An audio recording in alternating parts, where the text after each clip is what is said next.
Good evening and welcome to NNX, where we give you campus news faster than you can eat a bowl of mac and cheese. I'm Paris Franzway. And I'm Ellie Skelly. Let's dive right into tonight's stories. We begin tonight with some breaking news on the basketball court. In a press release earlier today, the NU Athletics Department announced the men's basketball game scheduled for tomorrow, January 18th, in Iowa, has been postponed due to, quote, COVID health and safety protocols within the Northwestern program. NU Athletics says it's working with Iowa, along with the Big Ten, to reschedule, but no dates have been announced. Northwestern administration declined to provide additional comment on the cancellation and did not respond to requests for comments on COVID-19 levels on campus. As of now, there is no announcement regarding the scheduled game versus the Wisconsin Badgers this Saturday at 11 a.m. at Welsh Ryan Arena here in Evanston. We turn now to Northwestern University's football team, who are currently undergoing an internal review following hazing allegations at the end of the 2022 season. In a statement to NNN University, spokesperson John Yates saying the inquiry, which is being conducted by an outside counsel, is in its very early stages and will be rigorously fair to everyone in this process. Assistant Dean of Student Lucas Christian says the Office of Community Standards receives a, quote, handful of hazing reports every year. There's a lot of times like an assumption that this only happens in one type of organization. We receive them from all types of organizations and groups. NNN's Gabrielle Coriati joins us now. Gabrielle, you spoke with Dean Christian about what some of the warning signs are if someone is experiencing hazing. What did he have to say? So what he told me is that oftentimes when students are experiencing hazing, they don't realize that's what they're experiencing, and it's oftentimes a friend who will report the hazing on their behalf.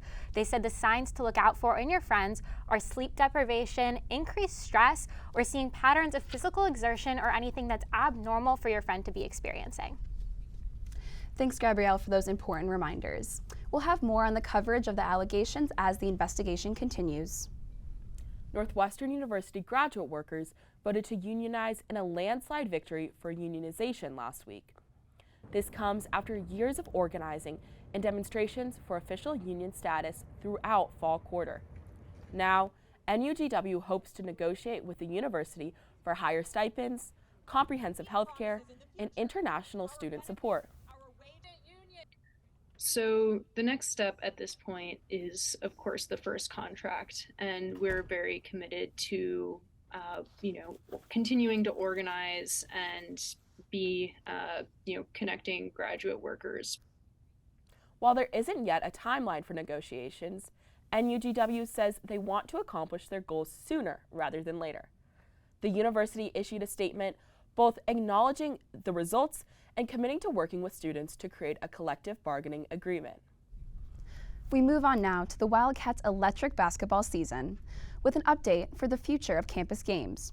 With a 12-5 record so far, this year's men's basketball games have been attracting many student fans.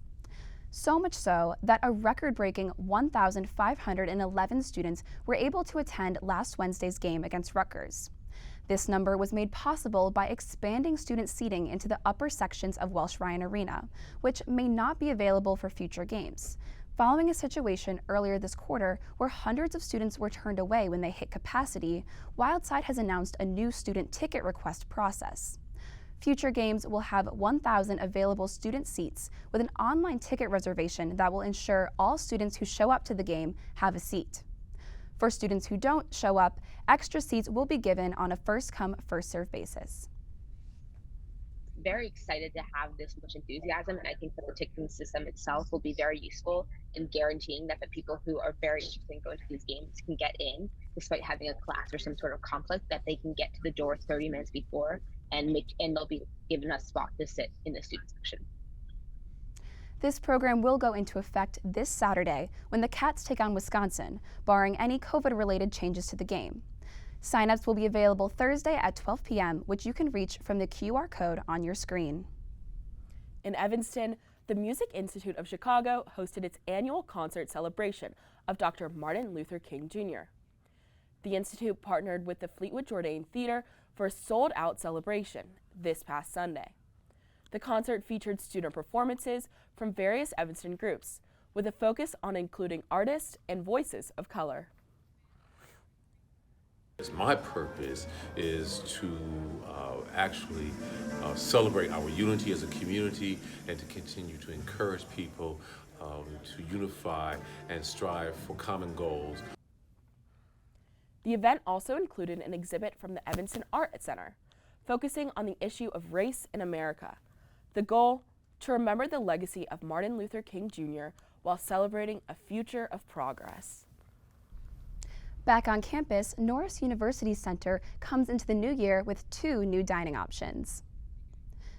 The first, Buen Dia, serves quesadillas, tacos, and burrito bowls. The other edition, 847 Burger, offers burgers and chicken sandwiches. The new restaurants replaced Patty Squared, an olive Mediterranean grill. Norris and NU dining officials say their goal is to create a more inclusive dining experience for both cost and dietary restrictions. NU dining officials say that so far, the new restaurants appear to be a success. We are seeing many more students going through these 2 new outlets than were going through the outlets before when they were Best of Local and Patty Squared. Norris is also hosting a celebration to commemorate the opening of Buen Dia and 847 Burger, complete with a DJ and food samples next Monday, January 23rd. Northwestern sororities and fraternities held their annual recruitment cycle last week. This was the first time recruitment was held in person since the start of the pandemic and the Abolish Greek Life movement, or AGL. Interfraternity Council President Shafi Flenner says Greek life is different after the mandatory education curriculum IFC organizations participated in last school year.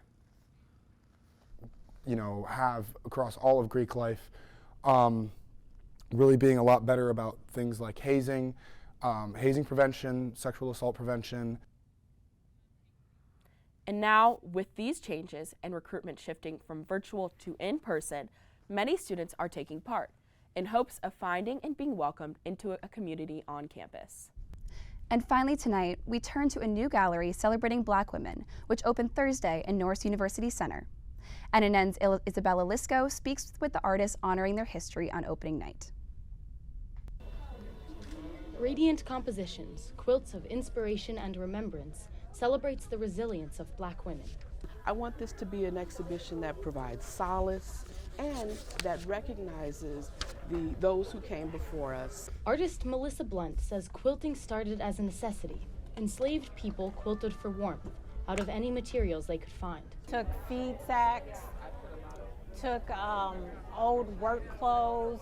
They use a lot of jeans in their work. I like the idea of something having a utilitarian purpose, but also being a work of art at the same time. Art that features historical and current issues. One quilt memorializes the names of Black women and children who were victims of domestic violence. Having these kinds of works interact with a population that would never encounter this kind of work is powerful. Some quilters use a variety of fabrics to acknowledge history, while others use luxurious fabrics to celebrate progress. They use bits and pieces because that's all they could get. I use the best because we've progressed. And can use art to connect with family legacies. It was a visceral reaction to what my great-grandmother did, my grandmother, my mother, and I felt the way in which I was continuing that legacy. Artist Betty Bonds plans to make a quilt with her great-granddaughter. I told her we're going to get together and she's excited about making a quilt. My great-great-grandma is going to show me how to. Because family brings warmth, and so do quilts. Isabella Lisco, Northwestern News Network. Thanks, Isabella. Well, that's all the time we have for tonight. Thanks so much for watching. I'm Paris Franzway. And I'm Ellie Skelly. Stay tuned for the Northwestern News Report and Politicat coming up next.